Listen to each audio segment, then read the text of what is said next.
아니 그러면 미국이 한국 핵개발을 알고도 묵인한 거였어? 한국이 핵개발에서 세계 최고가 되면 어떡하려고 그러는 거지? 여기 하버드 대학교 강의실에서 한 대학생이 교수에게 질문을 하는데요. 과연 이 강의실에는 무슨 일이 있었던 걸까요?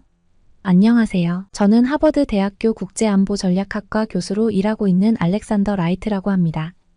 저는 오늘 제가 강의했던 국제안보와 핵전략 강의 중 일부를 소개하려고 해요. 제가 하버드에서 국제안보전략학을 전공하게 된 것은 우연이 아닙니다. 제 아버지가 미국 해군 특수부대 네이비실 출신이셨거든요. 네이비실은 해상, 공중, 육상 모두에서 복합적인 임무를 수행하는 미군의 최정예 부대 중 하나입니다. 아버지는 이 부대에서 군인으로 있으면서 늘 미국인으로서 자부심을 느끼셨죠. 그도 그럴 것이 네이비실은 2011년 오사마 빈 라덴 제거 작전에서 가장 중추적인 역할을 했거든요. 실팀 6가 파키스탄 아보타바드에 있는 오사마 빈 라덴의 은신처를 급습해 그를 사살한 작전이죠. 아마 이 사건으로 네이비실의 능력이 전 세계에 알려졌을 거예요. 아무튼 저는 이런 군인 아버지 밑에서 군대 이야기를 많이 들으며 자랐습니다. 저는 아버지의 이야기를 들을 때마다 가슴이 두근거렸어요. 아버지의 눈빛이 반짝이며 작전 이야기를 할 때면 마치 제가 그 현장에 있는 것 같았거든요. 그 긴장감과 열정이 저를 지금 이 하버드 강의실까지 이끌었다고 해도 과언이 아니에요. 이런 제가 최근 관심을 가지게 된 주제가 있는데요. 바로 한국의 핵 보유 가능성입니다. 조금 특별한 주제이기도 하죠. 미국의 해구산 제공이 아니라 한국이 핵을 보유할 가능성이라니. 이 주제에 대해 아시는 분도 있겠지만 조금 뜬금없는 이야기라 생각하는 분도 있을 텐데요. 여러분, 한국이 핵을 가져야 한다고 생각해 본 적 있나요? 전 이 주제에 대해 학생들과 이야기를 해본 적이 있습니다.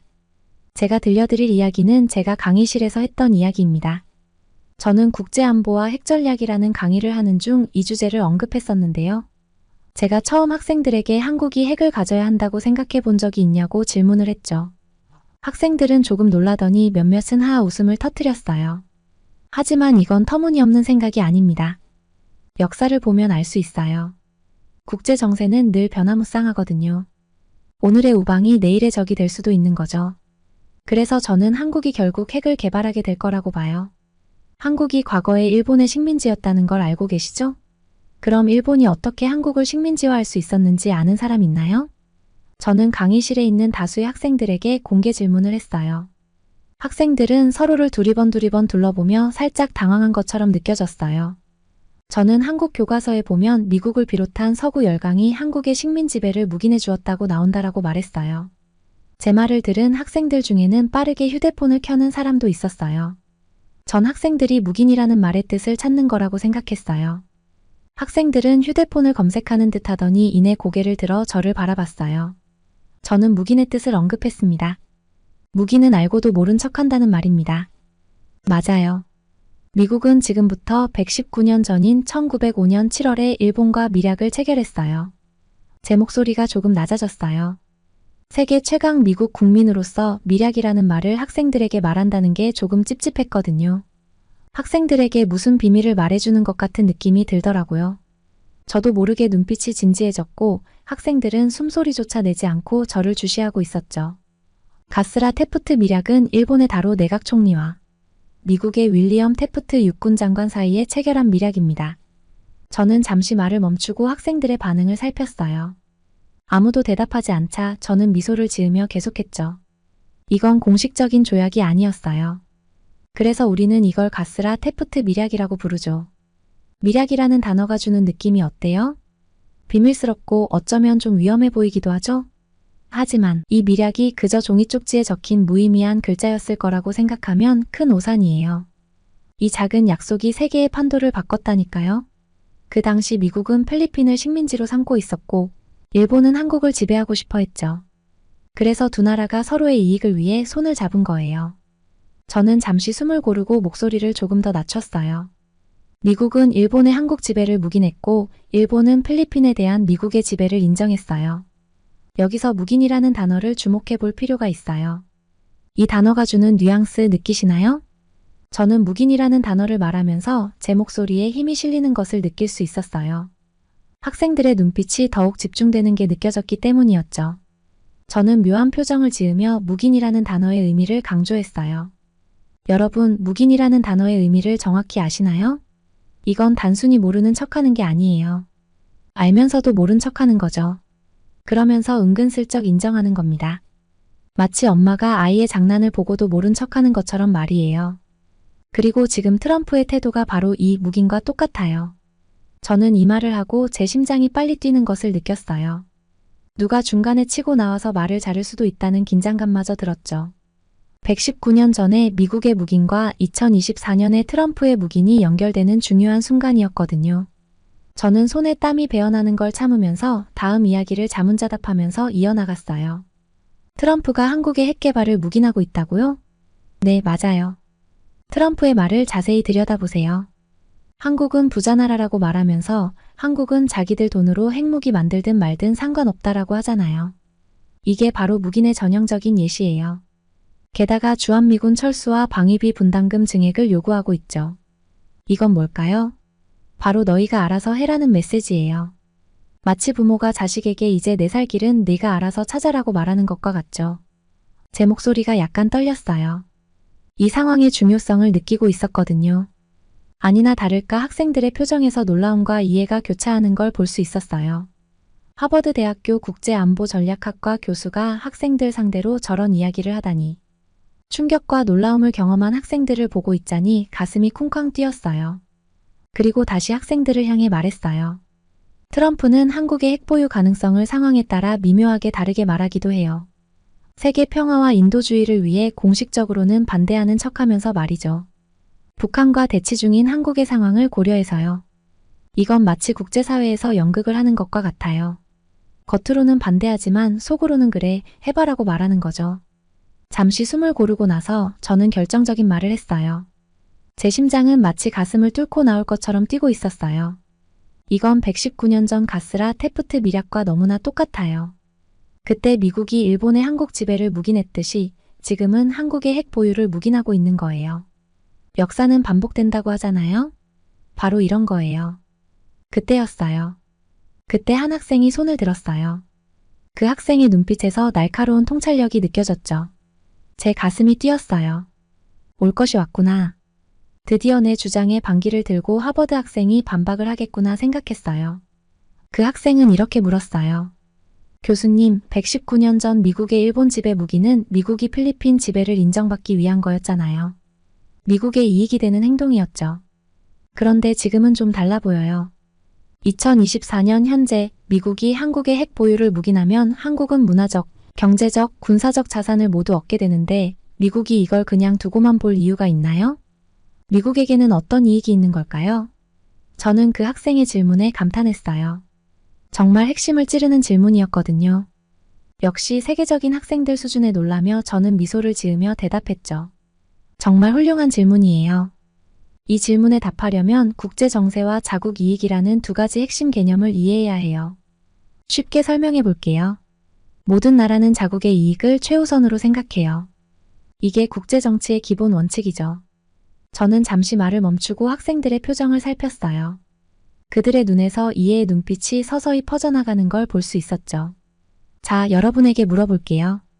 여러분의 목숨이 중요한가요? 아니면 옆 사람의 목숨이 중요한가요? 대답 안 해도 돼요. 다들 알 거예요. 내 목숨이 세상 누구의 목숨보다 소중하죠. 그럼 이건 어때요? 여러분 통장의 돈이 중요한가요? 아니면 친구 통장의 돈이 중요한가요? 학생들의 얼굴에 묘한 표정이 스쳐 지나갔어요.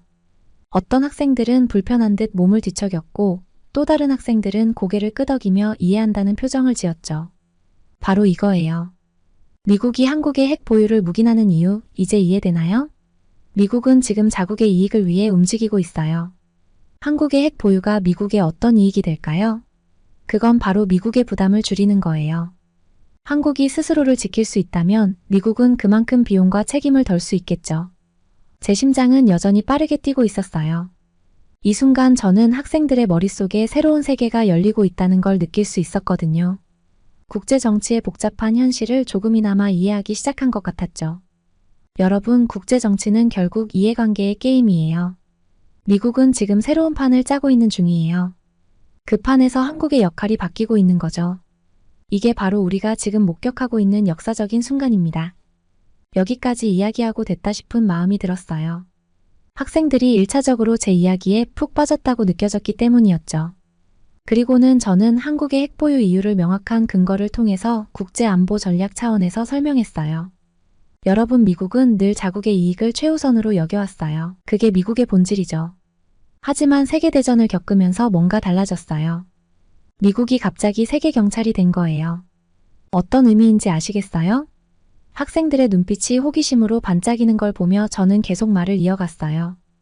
미국이 세계 경찰 노릇을 한 결과가 어땠을까요? 미국은 전 세계에 엄청난 원조를 하고 방위비를 부담하게 됐죠. 그러니까 마치 미국이 세계 아버지 노릇을 하게 된 거예요. 근데 이게 점점 부담이 되기 시작한 거죠. 이 말을 하는 제 목소리에서 씁쓸함이 묻어났어요.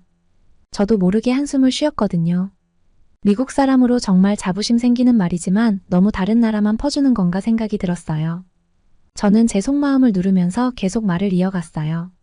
특히 한국을 보면 더 그래요. 50년 전만 해도 미국의 도움이 절실했던 나라였는데 이제는 어떻죠? 전 세계 10대 강국이 됐잖아요. 그것도 불과 30년 만의 말이에요. 놀랍지 않나요? 특히나 이번 파리 올림픽에서는 종합순위 8등을 해서 한국이 체육 강국이라는 것도 전 세계에 알리게 됐어요. 아시다시피 한국은 문화, 뷰티, 의료 등 모든 분야에 있어서 지금 세계 중심 국가가 되었어요. 경제뿐만 아니라 체육, 문화, 군사 등 모든 부분이 그렇습니다. 그런데 이제 부자가 된 한국이 여전히 미국의 방위비를 분담해달라고 하니 미국 시민들이 어떻게 생각할까요? 미국 시민 누구나 우리가 왜 계속 이래야 하지? 라고 생각하기 마련이죠. 저는 잠시 말을 멈추고 교실을 둘러봤어요. 학생들의 표정에서 이해와 공감이 느껴졌죠. 트럼프가 바로 이 점을 파고든 거예요. 이제 한국은 스스로가 스스로를 지켜야 해. 핵을 만들든 말든 알아서 해. 우린 이제 미국과 미국 시민을 위해 일할 거야. 이런 메시지가 미국 시민들의 마음을 움직인 거죠. 미국이 한국의 핵 보유를 묵인하는 것은 아이러니하게도 미국 사람의 이익을 위한 거예요. 사실 제가 미국인이고 하버드에서 우수한 학생들을 가르치고 있지만 인정할 건 인정해야 해요. 미국이 한국보다 뒤처진 부분이 많아요. 특히 의료 분야는 한국이 독보적인 세계 최고예요. 그리고 저는 제 경험을 이야기하기 시작했어요. 목소리가 조금 떨렸죠. 개인적인 이야기이기도 하고 미국이 과거 가난한 한국을 원조했었는데 지금은 미국이 한국보다 훨씬 뒤처진 씁쓸한 이야기를 꺼내려고 하니 마음이 답답한 부분이 있었던 것도 사실이죠. 그러면서 저는 궁금증을 가득 안고 저를 쳐다보는 학생들에게 말을 꺼냈어요. 저는 학자로서 연구에 빠져 살다시피 해요. 매일 논문 읽고 글 쓰고 그러다 보니 박사 때부터 편두통에 시달렸죠. 눈도 항상 아팠고요. 잠시 말을 멈추고 깊은 숨을 들이쉬었어요. 그때의 기억이 생생하게 떠올랐거든요. 너무 충격적이고 무서워서 말을 하는데도 귀 뒤쪽이 빨갛게 달아오르는 것을 느낄 수 있었죠. 어느 날 아침이었어요. 평소보다 두통이 심했지만 오늘은 좀 심하네 하고 화장실로 갔죠. 그리고 그 다음은 기억이 없어요. 쇼크로 쓰러진 거였어요.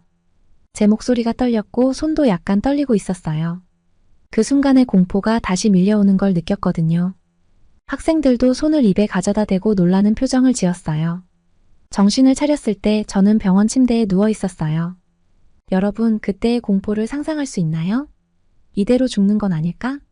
하는 생각이 들더라고요. 저는 잠시 말을 멈추고 깊은 숨을 들이쉬었어요. 학생들의 얼굴에서 걱정과 호기심이 교차하는 걸 볼 수 있었죠. 그런데 이게 끝이 아니었어요. 미국에서는 치료받는 것조차 쉽지 않아요. 왜 그런지 아세요? 네트워크 내 병원에만 가야 하거든요. 만약 이 울타리를 벗어나면 제 지갑이 텅 비게 되는 거죠. 네트워크 밖 병원에 가면 보험이 적용되지 않아요. 그러면 어마어마한 돈을 내야 하죠. 저는 하버드 교수라서 그나마 나은 편이에요. 그래도 한 달에 $700, 한국 돈으로 90만 원을 냈어요. 엄청나죠? 학생들의 놀란 표정을 보며 저는 계속 말을 이어갔어요. 그런데 말이에요. 한국은 어떨까요? 제 월급의 7.09%만 내면 돼요. 그것도 회사와 반반씩 부담하니까 실제로는 3.545%예요. 한국 돈으로 19만 원 정도? 미국의 5분의 1도 안 되는 거죠. 저는 한국 의료보험을 이야기하면서 눈을 반짝였어요. 한국의 의료 시스템을 설명할 때면 항상 그렇거든요. 하지만 이게 다가 아니에요. 제 경우엔 만성 편두통 때문에 자주 치료를 받아야 해요. 미국에선 그때마다 수백 달러를 내야 해요. 게다가 보험에 가입해도 연간 수천 달러를 의무적으로 채워야 해요. 그전엔 모든 비용을 제가 부담해야만 하죠. 저는 잠시 말을 멈추고 교실을 둘러봤어요. 학생들의 표정이 점점 심각해지는 게 보였죠. 여러분, 제가 하버드 교수예요. 세계에서 가장 권위 있는 직업 중 하나죠. 그런데도 이 정도예요. 그럼 일반 시민들은 어떨까요? 제 목소리가 낮아졌어요. 마치 비밀을 말하는 것처럼요. 최악이에요. 정말 최악이죠. 돈이 많아도 소용없어요. 왜냐고요? 전문의를 만나려면 몇 주, 심지어 몇 달을 기다려야 해요. 돈이 많아도 치료를 기다리다 죽을 수도 있다는 거죠. 그러고 나서 제 표정이 밝아졌어요. 한국 얘기를 할 차례였거든요. 자, 이제 한국 얘기를 해볼까요? 한국은 미국과는 정반대예요. 한국에선 원하는 병원, 원하는 의사에게 마음대로 진료받을 수 있어요. 감기부터 중증 질환까지 한국의 의료 시스템이 모든 국민을 지켜주죠. 마치 한국이 거대한 슈퍼히어로가 된 것 같아요. 한국 의사들은 세계 최고 수준이에요. 한국은 마음대로 아프고 마음대로 치료받을 수 있는 곳이죠. 종합 쇼핑몰에서 쇼핑하듯 의사를 고를 수 있어요.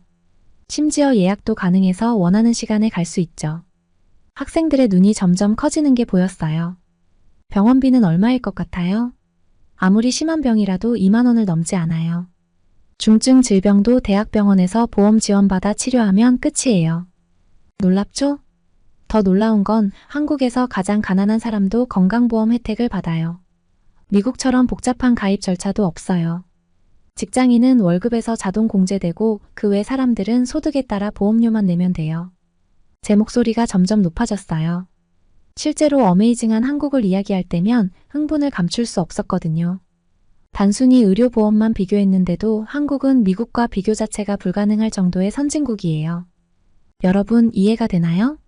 한국의 의료보험 시스템이 얼마나 대단한지, 저렴한 비용으로 최고의 의료 서비스를 모든 국민이 누릴 수 있는 나라는 지구상에 한국밖에 없어요. 이게 바로 진정한 자유예요. 의료 시스템이 주는 자유, 마음껏 아플 수 있는 자유, 이게 바로 선진 한국입니다. 말을 마치고 나니 교실이 조용해졌어요. 학생들의 표정에서 놀라움과 감동을 읽을 수 있었죠. 저는 그 순간 제가 미국인으로서 한국의 시스템을 이렇게 칭찬하는 게 조금 이상하게 느껴졌어요. 하지만 진실은 진실이니까요. 여러분, 이게 바로 우리가 배워야 할 점이에요. 국가가 어떻게 국민을 위해 존재해야 하는지 그 모범을 한국이 보여주고 있는 거죠. 제 말이 끝나자 한 학생이 손을 들었어요. 교수님, 그렇다면 미국은 왜 이런 시스템을 도입하지 않나요? 그 질문에 저는 깊은 한숨을 내쉬었어요. 그게 바로 우리가 앞으로 해결해야 할 과제입니다.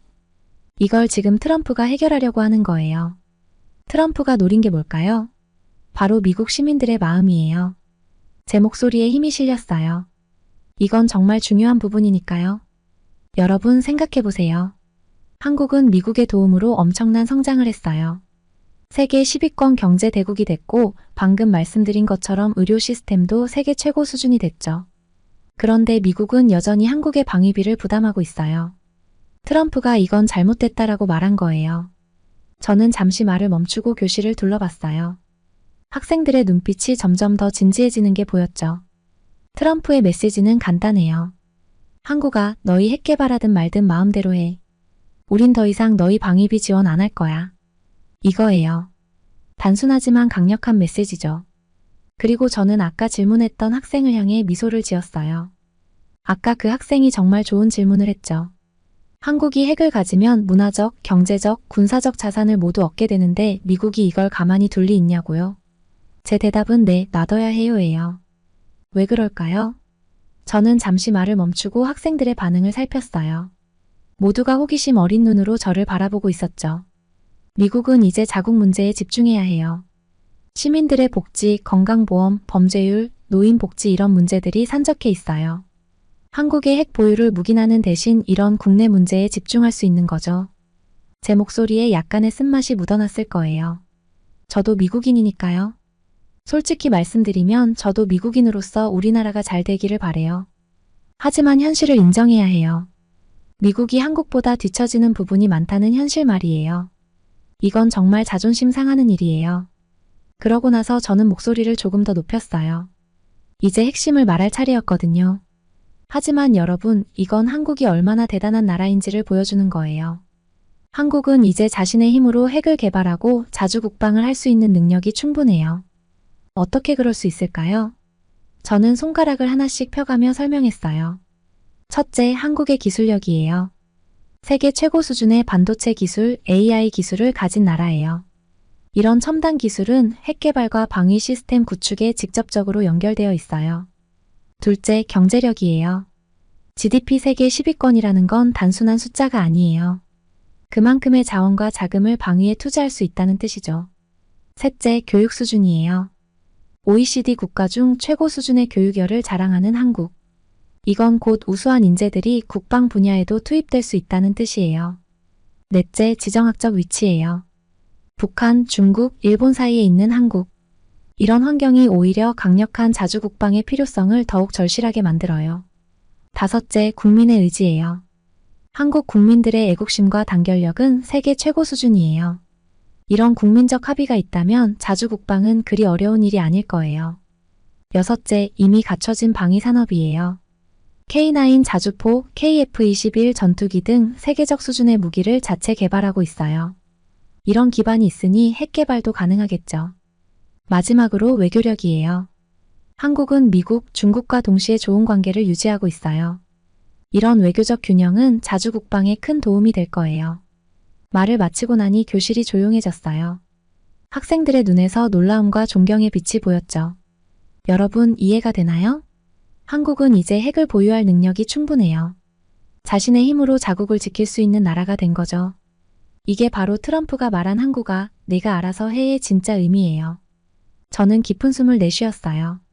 이 모든 이야기를 하면서 저도 모르게 한국에 대한 존경심이 커졌거든요. 우리는 이제 새로운 세계 질서를 목격하고 있어요. 한국이 진정한 강대국으로 부상하는 순간을 말이죠. 이건 위협이 아니라 기회예요. 미국과 한국 두 나라가 진정한 동등한 파트너로 서로를 존중하며 협력할 수 있는 기회 말이에요. 강의를 마치며 저는 학생들의 눈빛에서 새로운 이해와 열정을 볼 수 있었어요. 한국이 핵을 보유하게 되면 새로운 역사가 눈앞에 다시 펼쳐질 것 같았거든요.